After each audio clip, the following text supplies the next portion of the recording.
Okay, we're going to start. We're going to talk about how to start your game, and I have actually created a checklist that I'm going to share online. So you get to the park 30 minutes before the start of your game. Make sure you have the correct scorekeeper box. They are field specific, so C1, C2, C3, or C4. You find the correct score box in the knack box. I'm sorry, find the correct scorebook in the box. So you have your little box, you open it up, you're gonna pull out a scorebook that looks like this. You'll know it's yours because they're division specific. So if you don't know your division by heart, just look for your team name. If your team name is not on the book, then it's probably not the right book. So get the correct one. Get out your little pencils. I like to have a whole lineup next to me, and you're gonna need a pen. So I have a pen, so I'm ready to go that way. Then you're gonna go out onto the field and you're going to ask the managers for their lineup cards and their pitching affidavits. The pitching affidavit will be required from game 2, for if you're AAA and above, from game number 2 and every game thereafter. For AA pitch, for player pitch, it's when player pitch starts, which will be, from what I hear, I don't know, maybe 5 games into the season. You will provide the manager with their very first initial blank page on game 1 of player pitch, and then they are responsible from the second game forward for having their own pitching affidavits and giving them to you with their lineup cards. So we're going to be training them up, so we need to be friendly reminding them, which I talk about at the closing of every game. Anyway, for all AA player pitch, AAA majors and all 50/70 and juniors, you would be expecting from game 2 forward that pitching affidavit. The latest acceptable time for you to have these items, if it's not prepared in advance for you, which I think is going to be an issue sometimes for AAA and above, managers get really comfortable and they go, oh no, I don't have it ready. I'm going to go into the dugout and do it really quickly. Is 15 minutes prior to game. If you do not have those items, the lineup card and the affidavits in your hands 15 minutes prior to the game, that's a problem. So you have to have them. And they know that. They will get them to you, but you may have to go over and remind them because they're in the middle of warm-ups and they're doing 12 different things, and you got to have that so you can get your things done. So then you're going to go sit at the score table and you're going to open up your scorebook.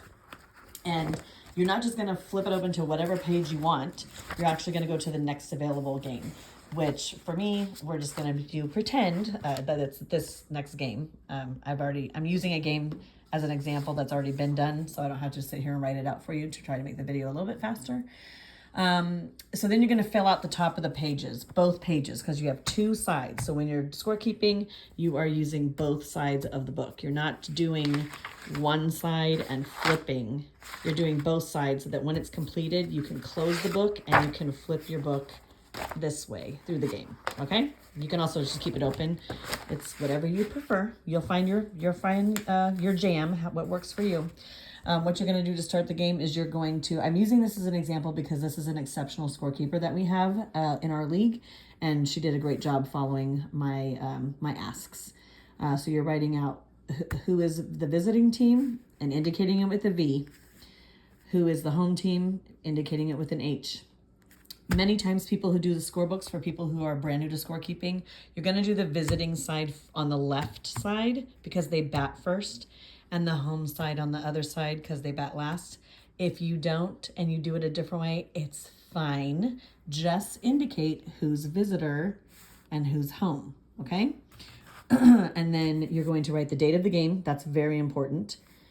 When you figure out who the umps are, because they get there maybe 10 minutes before the game starts, they'll come over to you and find out who is the official book. You're going to introduce yourself. You'll get to know them throughout the season. Please write both of their names. And if it's the plate ump that's talking to you, you can ask who is the field ump today. It's just good to get to know them by name. It's good practice. It's good for scheduling later if we need to look up who was working that day. It's just good practice. The place is the field that you're working on. And then if you could clearly indicate who you are as the scorer, just first initial, last name, legible. Again, I'm not going to come behind you with a red marker and a ruler to wrap your knuckles if you make mistakes. It's just good for me as a training tool to be able to reach out if there's issues or questions that I need to be answered. And also, if you do an amazing job like Miss Kate Ong does, clearly, you're going to be shouted out in positive ways as well. She also did the same thing on the opposite page. So this time, instead of having the visitor first, she has home team, which is appropriate. Visitor, date, she has everything indicated again. Perfect. Okay, so you're doing that next. And then you, so I think I said, yeah, they handed you this, everything, blah, blah, blah. Okay. Now you're going to fill out the lineup card. So they've given you a lineup card, and there's a video talking about what you're looking for on lineup cards. You're writing, we're continuous batting order, so everybody gets listed, okay? You're writing down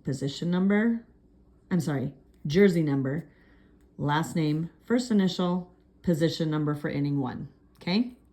You'll notice that there's other lines here that as the game progresses and they change positions, because they should be doing that, you are welcome to do that, to track that. It's kind of an extra situation for a scorekeeper, but it's cool if you want to, it shows a heightened sense of alertness and paying attention to changes, which is a positive thing as a scorekeeper to be noticing.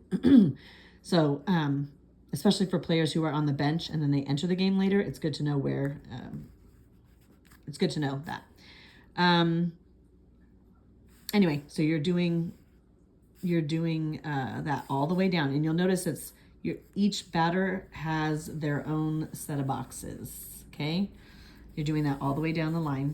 You'll see that the bench people are indicated with the dash line. That's fine. And you're doing that on both sides, obviously, for home and for visitor. So here's the home side.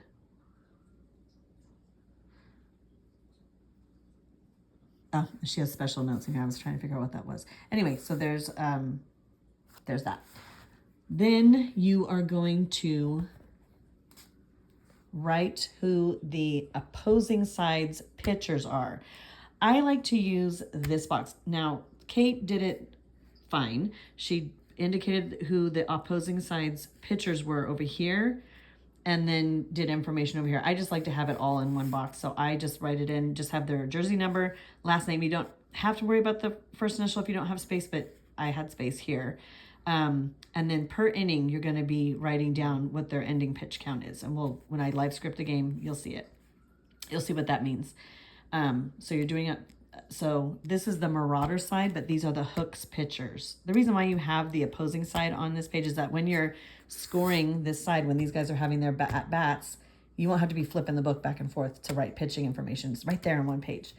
On this side, this is the Hooks side. So these are the Marauders pitchers. Okay, hopefully that makes sense. You'll see it when I do the live scripted game. Then you're going to, for kid pitch games, you are going to have their pitching affidavits. So before the game starts, in pen, notice that everything here is in pencil. Everything here is in pen. So it'll have the pitching affidavit looks like this. It'll have, it's Vacaville American, it's the division, the name of the team. And then you can write in. So typically when you start a game, you're only writing the very first starting pitcher. You're not going to know who they're subbing in. So don't write, if they've given you stuff with a bunch of subs listed, don't write them down because sometimes they don't use them and it's just wasting paper. So go ahead and for the very first pitcher, you're writing the date of the game. This is going to be blank. You're going to write the pitcher's name, Meeks, his uniform number, his league age. How do you know what his league age is? Because we have that blue folder in the score box. You're going to pull it out. You're going to find, because it's division specific, I have the divisions listed. So this is a AAA game. So we look over here and we find him, and then there's his league age.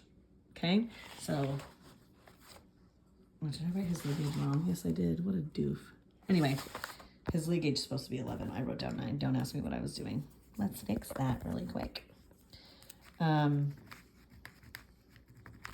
Okay.